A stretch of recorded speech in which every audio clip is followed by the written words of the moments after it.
2024 का चुनाव धीरे-धीरे अब नज़दीक आने लगा है, क्योंकि 23 अब समाप्ति की ओर होने लगा है। नवंबर 2023 फ़िलहाल चल रहा है और धीरे-धीरे अब 24 की बारी आ रही है और वैसे-वैसे राजनेता भी अब आगे आने लगे हैं, क्योंकि उनको भी अब चुनाव लड़ने हैं। चुनावी जो सरगर्मियाँ हैं, वो भी काफ़ी तेज़ हो चुकी है और दूसरी बात 5 राज्यों में लगातार जिस प्रकार से चुनाव चल रहे हैं, उनके भी अब रिज़ल्ट भी आने शुरू हो जाएँगे। उनका कितना प्रभाव पड़ेगा हरियाणा पे, वो भी एक अलग से बात होगी। और भिवानी विधानसभा की अगर आज हम बात करेंगे, भिवानी विधानसभा में अब आगे क्या होने वाला है और क्या हो सकता है, इस बात पर आज हम डिस्कस करेंगे। हमारे साथ कुछ मेहमान जुड़े हैं, जो कि पत्रकारिता से काफ़ी वर्षों का इनका अनुभव है। इंद्रेश कुमार जी हैं, अपना पुरुषोत्तम तंवर जी हैं, साथ ही रवि कुमार जी हैं। ये तीनों ही साथी हैं, विश्लेषक भी हैं। जानकारी हम हासिल करेंगे आज, किस प्रकार से अब आने वाले समय के अंदर स्थिति होगी। पहले पुरुषोत्तम तंवर जी, आपके पास हम आना चाहेंगे, आपसे पूछना चाहेंगे कि आने वाला जो चुनाव है 2024, उसकी शुरुआत जो है वो शुरू होने लगी है, नेता जो है वो आने लगे हैं। अगर बात करें भिवानी के संदर्भ की, भिवानी विधानसभा के, किस प्रकार की स्थिति जो है वो रहने वाली है अब की बार? क्या मानते हैं आप? देखो, जो पड़ोसी राज्यों में जो चुनाव होगा उसका प्रत्यक्ष या अप्रत्यक्ष रूप से भिवानी विधानसभा पर असर जरूर पड़ेगा।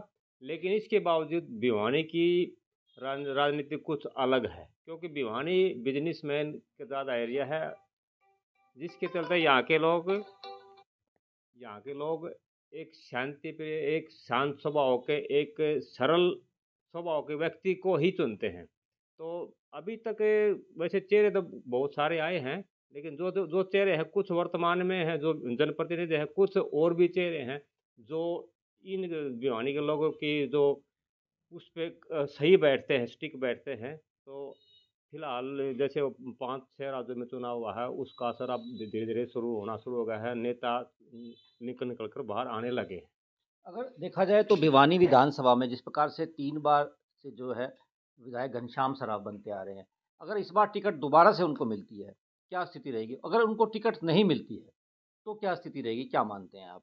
देखो, पिछले 2-3 बार का उनका जो कार्यकाल है, उन्होंने जनहित के कार्य करवाए हैं और वे कार्य देखने में लग रहे हैं। लोगों में उनकी पकड़ भी अच्छी है, पैठ भी अच्छी है, पकड़ भी अच्छी है। अगर टिकट मिलती है तो भी मेरी व्यक्तिगत राय है, वे आराम से सीट निकाल देंगे। अगर टिकट नहीं मिलती है तो भी वे भिवानी की सीट निकालने के काबिल हैं। इंद्रेश जी, आप क्या मानते हैं आप? जिसका अगर टिकट बीजेपी चेंज करती है, तो किसको मिलने की संभावनाएँ ज़्यादा लगती हैं आपको? अगर टिकट नहीं भी चेंज होती, तो क्या घनश्याम सराफ को टिकट मिलने की संभावनाएँ हैं? और दूसरी बात, अगर कोई नया या कांग्रेस जिसको उतारती है, हालाँकि अभी फ़िलहाल जिस प्रकार से कांग्रेस लग रहा है, शिवशंकर भारद्वाज जो कि पहले भी चुनाव लड़ चुके हैं, क्या मानते हैं आप, क्या स्थिति रहने वाली है अगर अगर भिवानी के संदर्भ में बात की जाए तो? जी, भिवानी के संदर्भ में बात करें तो बीजेपी की फ़िलहाल जो है टिकट चेंज करने वाली बात, ये गले कम उतर पा रही है, क्योंकि अब कांग्रेस हो या बीजेपी हो या आम आदमी पार्टी हो, सभी पार्टियां सर्वे के बेस पे जो है अपनी टिकटों का चयन करते हैं। तो सर्वे के पॉइंट्स को काफ़ी महत्व दिया जाता है। तो सर्वे के पॉइंट में मुझे नहीं लगता कि घनश्याम सर्राफ को कुछ कम अंक मिलेंगे, और वे 3 बार के विधायक हैं और मजबूत यहाँ से रहे हैं, तो उनकी टिकट कटने की संभावनाएं नहीं है। फिर भी आप यदि ये माने भी उनकी टिकट किन्हीं कारणों से यदि अ, बदलाव भी होता है, तो कोई बीजेपी में पर्टिकुलरली भिवानी से ज़्यादा मजबूत कैंडिडेट नहीं लगते। कहीं ना कहीं जो है युवा आयोग के अध्यक्ष हैं गौड साहब, उनका, मुकेश गौड जी का, उनका ज़रूर जो है नाम आता है। उसके अलावा बीजेपी में कोई भिवानी से इतना बड़ा नाम नहीं उभर के सामने आ पाए हैं। और बात करें जहाँ कांग्रेस की, तो कांग्रेस में काफ़ी जो है इसमें कह सकते हैं चौधरी बंसीलाल जी का ये क्षेत्र रहा है। तो किरण चौधरी खेमे से जो है नंद किशोर अग्रवाल जी का जो कहीं ना कहीं जिक्र आता है। तो उन्होंने यहाँ से पीछे उनके पुत्र वधू ने भी यहाँ जो है नगर परिषद का चुनाव भी लड़ा था और अच्छा कंटेस्ट भी दिया था। और इसमें बात करें तो अभिजीत लाल सिंह का भी नाम आता है किरण चौधरी खेमे के अलावा। और डॉक्टर शिवशंकर भारद्वाज भी काफ़ी गंभीर उम्मीदवार हैं, यदि उनको टिकट मिलती है तो वो भी काफ़ी मजबूत उम्मीदवार जो रहने वाले। तो इसके अलावा और भी काफ़ी नाम, कांग्रेस में नामों की लिस्ट काफ़ी बड़ी कही जा सकती है, जबकि बीजेपी में इतनी बड़ी लिस्ट नहीं है। लगभग वन मैन शो ही बीजेपी में नज़र आता है भिवानी विधानसभा से घनश्याम सर्राफ के रूप में। लेकिन ये अभी काफ़ी समय है उन चीज़ों को लेकर के, उससे पहले लोकसभा चुनाव भी होने हैं, काफ़ी समीकरण बदलेंगे। तो लगता नहीं है कि अभी ये इन चीज़ों का हम बड़ा अपरिक बात कही कही जाएगी यदि हम इनका अभी थे उस चीज़ को उस तरीके से लेते हैं। तो लोकसभा चुनाव के बाद काफ़ी समीकरण बदलने होते हैं। लोकसभा चुनाव में ये जो नेता हैं जिन जिन पार्टियों से टिकट मांग रहे हैं ये भी कहाँ-कहाँ खड़े पाएँगे अभी ये भी भविष्य गर्भ में है। लोकसभा चुनाव में ज़रूरी नहीं आज जहाँ खड़े दिखाई दे रहे हैं वो उसी पार्टी में खड़े दिखाई दें। तो राजनीति में दिन प्रतिदिन परिस्थितियाँ बदलती रहती हैं, तो ऐसी बदलाव जो है यहाँ भी हो सकता है। अगर आम आदमी पार्टी की अगर बात करें तो आम आदमी पार्टी को अब कहाँ खड़ा जो है मानते हैं फिलहाल की जो स्थिति है। हालांकि आने वाले समय में 5 राज्यों के जो चुनाव हैं उसका रिजल्ट भी आएगा, वो स्थिति अलग होगी। लेकिन आज की जो स्थिति है उसमें क्या मानते हैं, अब आम आदमी पार्टी कहाँ खड़ी है? जी, बिल्कुल आम आदमी पार्टी ने जिस प्रकार से दिल्ली में काम किया है और पंजाब में जिस प्रकार से पार्टी उसका अपने कार्य का जो बखान कर रही है, तो आम आदमी पार्टी हरियाणा में भी बेहतर होने लेकिन फ़िलहाल जो है कोई जनाधार आम आदमी पार्टी का खड़ा नज़र नहीं आता। हालाँकि इनका ये भी कहना है भी संगठनात्मक तौर पे 2 से ढाई लाख कार्यकर्ता ये हर गाँव में बनाने जा रहे हैं। हर गाँव में इनके 5 से 10 कार्यकर्ता बेसिक रहेंगे, उसके बाद एक सेकंड टीम तैयार होगी, थर्ड टीम तैयार होगी, ऐसे दावे इन्होंने कई बार किए हैं। और अलग-अलग गाँव में दौरा भी करते हैं, उनके भी कुछ न्यूज़ के रूप में हमारे तक भी ये सूचनाएँ पहुँचती हैं। लेकिन धरातल पे इतने बड़े स्तर पे कार्यकर्ता इनके नज़र नहीं आते हैं। दूसरा वोट बैंक में परिवर्तन होने के लिए काफ़ी बिंदु उसमें काम करते हैं। तो जब तक अरविंद केजरीवाल खुद हरियाणा की कमान ना सँभालें, खुद बोल के ना कहें, तो तब तक कोई संभावना नज़र नहीं आती कि कहीं न कहीं ये आम आदमी पार्टी का भी कोई हरियाणा में कुछ बन सकता है। फ़िलहाल वो कोई पोज़ीशन में खड़े नज़र नहीं आते। हालाँकि जो चुनाव होता है उसमें जातियाँ जो है वो काफ़ी महत्वपूर्ण स्थान रखती हैं। पिछली बार भी हमने देखा जो चेयरमैनी का जो चुनाव था उसके अंदर कहीं न कहीं जो है जातिगत वोट जो है वो अपनी-अपनी जाति को लुभाने के लिए या यूँ कहें कि अपनी-अपनी जाति का नेता बनाने के लिए एक तरफ़ा वोट जो है देखने में मिला था जो नगर परिषद के चेयरमैन चुनाव में। अब क्या स्थिति मानते हैं? क्या स्थिति में बदलाव आया है? या जो निर्दलीय जो लोग उठ कर के आएँगे, क्या उसमें दिक्कतें नहीं आएँगी? जी, बिल्कुल, जाति की बात की आपने। जाति हर चुनाव होता है, उसमें जाति कहीं न कहीं मायने रखती है, लेकिन जाति से कहीं ज़्यादा बेहतर कैंडिडेट का व्यक्तित्व भी रखता है।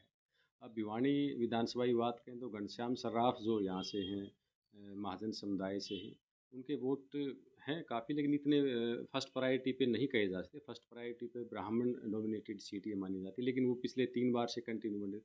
तो जाति से ज़्यादा एक पर्सनैलिटी एक कैंडिडेट की है वो ज़्यादा महत्व रखती है, उसका व्यवहार अपनी जनता से कैसा है वो महत्व रखती है। तो जाति का एक एक लिमिट तक लाभ ज़रूर मिलता है, लेकिन मेन लाभ जो है उसके काम करने का स्टाइल क्या है और वो उसका व्यवहार अपने क्षेत्र के लोगों के साथ कैसा है। भिवानी विधानसभा क्षेत्र की बात करें तो भिवानी विधानसभा क्षेत्र एक शहरी क्षेत्र है, जैसे हमारे साथी भाई ने बताया कि ये बिजनेस पॉइंट ऑफ व्यू से सोचने वाले लोग शहरी क्षेत्र में पड़ते हैं। 31 वार्ड और करीब 31-32 गाँव डांडिया वगैरह मिला के 2-4 और भी बन जाती है। तो करीब करीब बराबर गांव और शहरों की जो है उस हिसाब से संख्या तौर पर कही जा सकती है। तो शहरी सीट होने के कारण जो है बिजनेस माइंड से तो घनश्याम सर्राफ जैसे कैंडिडेट ज़्यादा सूट करते रहे हैं, तो उस कारण से उनका कहीं न कहीं अस्तित्व अब तक बना हुआ है। अगर बात की जाए जेजेपी की, हालाँकि फ़िलहाल तो बीजेपी और जेजेपी दोनों मिलकर के ही हरियाणा के अंदर जो है कार्य कर रहे हैं लगातार। आप क्या मानते हैं पुरुषोत्तम जी, जेजेपी? विधानसभा में जेजेपी का की बजाय बीजेपी ज़्यादा स्ट्रॉन्ग है, ज़्यादा है। तो वैसे तो जेजेपी का जनाधार तो है ग्रामीण इलाकों में, शहर की बजाय ग्रामीण इलाकों में है, लेकिन शहर में कम है। तो भिवानी में बीजेपी ही ज़्यादा मजबूत है, न कि जेजेपी। बाकी बाद में जो चुनाव होगा, जो समीकरण रहेंगे, उसमें अलग स्थिति रहेगी, वो बाद की बात है। आप क्या मानते हैं इंद्रेश जी, जेजेपी का जो स्थान है वो कहाँ मानते हैं आप? जेजेपी को कहाँ खड़ा मानते हैं आज के सिनेरियो में? जी, भिवानी विधानसभा के सिनेरियो में तो ग्रामीण जो है पृष्ठभूमि के मतदाताओं की संख्या भिवानी विधानसभा में बनिस्बत शहरी मतदाताओं के कम है। तो जेजेपी का जनाधार ग्रामीण क्षेत्र ही ज़्यादा माना जाता है और दूसरा ग्रामीण क्षेत्र जो भिवानी के आसपास के जो गांव हैं उन पे शहर का काफ़ी प्रभाव है। शहरीकरण उन गाँवों का कहीं न कहीं हो चुका है। तो भिवानी विधानसभा में जेजेपी का बहुत बड़ा अस्तित्व फिलहाल हमें नज़र नहीं आता है। लेकिन हाँ, पूरे हरियाणा के संदर्भ में बात करें तो जेजेपी ग्रामीण क्षेत्र की पार्टी और हरियाणा में ग्रामीण क्षेत्र में प्रभाव उनका ज़रूर रहा है। और बीजेपी जो है, बीजेपी और इनका अलायंस है, लेकिन जिस प्रकार इनकी अंडरस्टैंडिंग है ये अलग अलग चुनाव लड़ेंगे, फिलहाल हमें यही नज़र आता है। और कहीं ना कहीं भूमिका जो इनके वो वोट कटवा पार्टी के रूप में जेजेपी की रहेगी, क्योंकि कांग्रेस को सीधा नुकसान करेगी। जो आपने जातिगत रूप से बात की तो जो जाट डोमिनेटेड मतदाता हैं या जाट कम्युनिटी के जो हैं वो कांग्रेस में ना जाए, इस बात को रोकने के लिए जो है बीजेपी जेजेपी का जो प्रयोग जितना कर सके उतना करेगी। फिलहाल यही नज़र आता है। रवि जी, आप क्या मानते हैं, क्योंकि आप भी जो है काफ़ी सालों से देख रहे हैं चुनावों को, क्या मानते हैं आप, क्या स्थिति रहने वाली है भिवानी विधानसभा की? अगर बात की जाए तो भिवानी विधानसभा की स्थिति, क्योंकि आप भी काफ़ी वर्षों से देख रहे हैं कि क्या क्या काम यहाँ हुए हैं या नहीं हुए हैं, क्या मानते हैं आप? सर मुझे लगता है कि घनश्याम सर्राफ जी अवेलेबल रहते हैं सबके लिए। जैसे मार्केट में जाते हैं, दुकानदारों से बात होती है, तो ये कहते हैं हम किसी भी काम के लिए उनको बुलाते हैं तो बिल्कुल आते हैं। और ये अवेलेबिलिटी एक विधायक की ऐसे जनता के साथ जुड़ाव, वो मायने रखता है।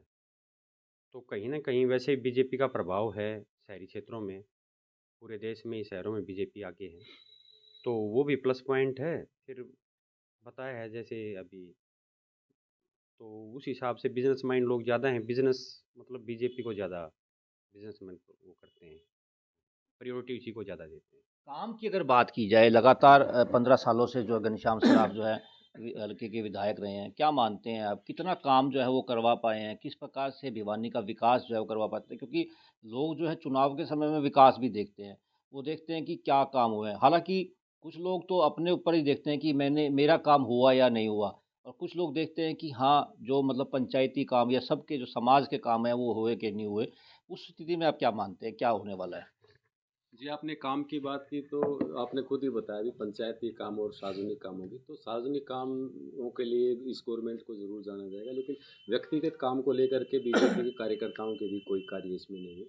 तो कहीं न कहीं उस बात को व्यक्तिगत कार्यों को लेकर के विधायक से भी नाराज़गी आम लोगों की है और बीजेपी के कार्यकर्ताओं की भी है।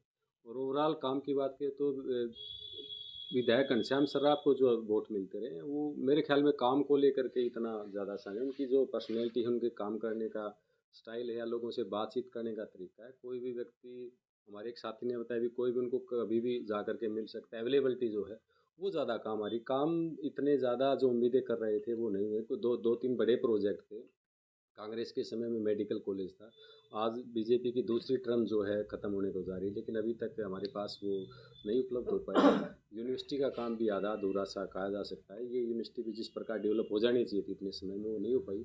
तो काम को लेकर के तो ज़्यादा कुछ बेहतर नहीं कहा जा सकता कि काफ़ी कुछ काम करवाएं या कोई बम्पर काम करवाएं, लेकिन रूटीन वर्क जो है एक किसी भी गवर्नमेंट में होता है, अन्य जो विधानसभा में है वो उतना कार्य इस विधानसभा में हुआ है। जिस विधायक के जितना जो बजट हुआ वो यहाँ भी आया है और वो उसी रेशो में, उसी अनुपात में यहाँ भी लगा है। लेकिन ओवरऑल जो है विधायक का जो व्यक्तित्व है या उनके जो काम करने का, अपने लोगों से मिलने का जो तरीका है, वो ही ज़्यादा प्रभावी फ़िलहाल नज़र आ रहा है। तो सर, देखने में आता है कि भिवानी की अगर बात की जाए तो भिवानी में अधिकतर जो वोट हैं वो ब्राह्मण समुदाय या पंजाबी समुदाय के हैं।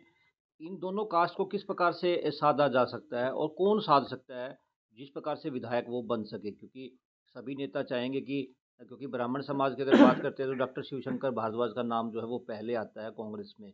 और बात की जाए पंजाबी की, हालांकि पंजाबी का कोई नेता फिलहाल जो है नहीं दिखता जिसको कि टिकट मिल सकती है, ऐसी कोई संभावनाएं नज़र नहीं आ रही हैं। हालांकि आने वाले समय में भविष्य के गर्भ में क्या है वो आने वाला समय बता पाएगा, लेकिन हालात जो हैं बने हुए हैं उसमें ऐसा नहीं लगता, क्योंकि लगातार 3 बार से जो है विधायक घनश्याम सराफ को ही टिकट मिलती रही है बीजेपी की। तो अगर मान लो कांग्रेस किसी पंजाबी समुदाय के व्यक्ति को उतारती है तो क्या मानते हैं, क्या स्थिति रहने वाली है? ये आपने कहा दीपक जी, आपने कहा कि बीजेपी से कांग्रेस से जो है कोई फिलहाल नाम नज़र नहीं आता। मैं उस बात से इत्तेफाक न, कांग्रेस से भी एक दो नाम हैं जो किरण चौधरी के खेमे में वो लोग काफ़ी टाइम से सक्रिय हैं और उनकी छवि भी ठीक है। तो और नाम भी काफ़ी आएंगे। तो कास्ट फैक्टर की बात करें तो कहीं ना कहीं इन दोनों कास्टों को साधना, पंजाबी कम्युनिटी जो है उनको, ब्राह्मण कम्युनिटी का, तो इन सबको जो साथ लेके चल पाएगा ऐसे व्यक्तित्व की ज़रूरत ज़रूर नज़र आ रही है। और उसमें अकेला उनका भी नहीं, उनके वो किन पॉलिटिशियन के मातहत काम करते हैं, एक टीम वर्क जो काम करती है, किस व्यक्ति की कितनी बड़ी टीम है और उस क्षेत्र में कितने समय से काम करते रहे हैं, उनका पिछला रिकॉर्ड क्या है, ये 5 4 6 बिंदु जो भी हैं वो सभी मिल कर के काम करेंगे तभी साध पाएंगे। ऐसा किसी भी राजनीतिक या किसी भी व्यक्ति के पास, जितने भी भिवानी विधानसभा में कैंडिडेट हैं, मुझे नज़र नहीं आता है किसी का भी ऐसा करिश्माई व्यक्तित्व हो जो सबको लेकिन उसकी टीम ज़रूर नज़र आती है। अभी हर जो भी यहाँ से जनप्रतिनिधि हैं अलग अलग पार्टियों के या जो काम करते रहे हैं अलग अलग पदाधिकारी, उनका अपना जुड़ाव है सभी कास्टों में अलग अलग व्यक्तियों से। तो उस टीम को साथ लेके जो चल पाएगा वो चुनाव को ठीक ठाक तरीके से कंटेस्ट कर पाएगा। बिल्कुल। पुरुषोत्तम जी, आप क्या कहेंगे? लास्ट आखिरी सवाल आपसे लूँगा। क्या मानते हैं आप, क्या स्थिति रहने वाली है आने वाले समय में? क्योंकि चुनाव जो है बिल्कुल नज़दीक आता जा रहा है। हालाँकि पहले लोकसभा चुनाव होगा, उसके बाद विधानसभा होगा। और ये भी हो सकता है कि लोकसभा विधानसभा इकट्ठे भी हों, क्योंकि जो हालात बने हुए हैं, जो पाँचों राज्यों में जो चुनाव हुए हैं, उसके रिज़ल्ट के ऊपर भी कहीं न कहीं कुछ डिपेंड करेगा। अभी तक जो परिस्थितियां बनी हुई हैं पड़ोसी राज्यों के चुनावों को देखते हुए और जो भिवानी में परिस्थितियां बनी हुई हैं, आज के दिन बीजेपी भिवानी में सबसे मजबूत है और उसमें बीजेपी में घनश्याम ही सबसे मजबूत चेहरा है। इसके अलावा अभी कोई ऐसा चेहरा दिखाई नहीं दे रहा है। अगर मान लो टिकट कटती है, टिकट किसी और को मिलती है, तो फिर क्या हालात रहेंगे? क्या मानते हो? अगर घनश्याम जी को टिकट बीजेपी की नहीं मिलती है, किसी और अन्य व्यक्ति को जो है टिकट मिलती है, तो क्या मानते हो आप? वैसे तो टिकट कटने की संभावना नहीं है। अगर मान लीजिए कट भी जाती है तो घनश्याम के माफी कोई चेहरा अभी बीजेपी में नहीं है। आप क्या मानते हैं रवि जी? क्या मानते हैं, क्या स्थिति रहने वाली है अगर टिकट कटती है तो? देखो सर, अगर टिकट कटती है तो भी बीजेपी मजबूत है, और इतना मेरे ख्याल से आसान नहीं होगा बीजेपी के लिए घनश्याम जी को टिकट नहीं देना, क्योंकि ये एक बहुत बड़ा चेहरा बन चुके हैं भिवानी से, 3 बार के विधायक हैं, और ये अप्रोचेबल भी हैं, हर किसी को मिलते हैं, जहाँ भी कोई बुलाया जाता है, किसी को छोटा मोटा जो भी काम रहता है, तो हर कॉलोनी में, हर गांव में जहाँ भी इनको बुलाते हैं आसपास, तो ये अवेलेबल रहते हैं, लोगों की समस्याएं भी सुनते हैं। थोड़ा बहुत एंटी इनकम्बेंसी फैक्टर जो पड़ता है, एंटी इनकम्बेंसी, तो उतने इनके साथ नए वोटर भी जुड़ते गए हैं। तो ऐसी बात नहीं है, मेरे ख्याल से इसकी घनश्याम जी की टिकट कटना इतना आसान नहीं है। बिल्कुल, ये थी हमारे साथी इंद्रवेश कुमार जी।